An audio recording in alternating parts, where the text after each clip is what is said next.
கதை 1. மயிலும் வான்கோழியும். காட்டில் இருந்த பறவைகள் எல்லாம் ஒரு பெரிய மாநாடு கூட்டின. அந்த மாநாட்டுக்கு எல்லா பறவைகளும் வந்திருந்தன. பறவைகள் முன்னேற்றத்தை குறித்து பல தீர்மானங்கள் நிறைவேற்றப்பட்டன. ஜூன் மாநாட்டு முடிவில் ஒரு நடன அரங்கேற்றம் ஏற்பாடாகியிருந்தது. திட்டப்படி கடைசியில் மாநாட்டு மேடையின் மீது ஏறி மயில் நடனம் ஆடியது.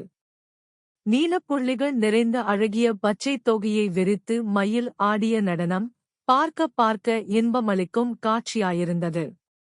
பறவைகள் மயிலை மிகவும் பாராட்டின. அதன் அற்புதமான நடனத்திறனை குறித்து அவை புகழ்ந்து பேசின. பல பரிசுகளும் மாநாட்டின் சார்பில் மயிலுக்கு வழங்கப்பெற்றன. இவற்றையெல்லாம் ஒரு வான்கோழி பார்த்துக் கொண்டிருந்தது. மாநாட்டுத் தலைவரிடம் போய், நானும் நடன அரங்கேற்றம் நடத்த அனுமதி கொடுங்கள் என்று கேட்டது.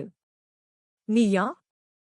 என்று வியப்புடன் கேட்டது மாநாட்டுத் தலைவராக இருந்த பருந்து. ஏன் ஆச்சரியப்படுகிறீர்கள்? என்னையும் ஆடவிட்டுப் பாருங்கள்.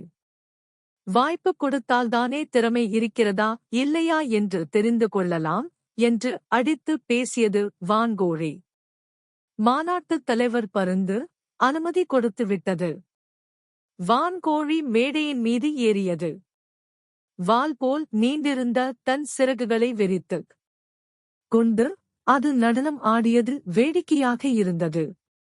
எல்லா பறவைகளும் கேலி செய்து சிரித்தன. அவமானம் தாங்க முடியாமல் வான் கோழி மேடையை விட்டு இறங்கி ஓடிவிட்டது.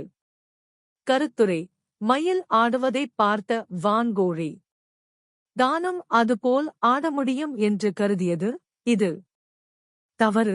கல்வியில்லாதவர்கள் கவிதை எழுத முயல்வது வான்கோழியின் செயல் போன்றதுதான்.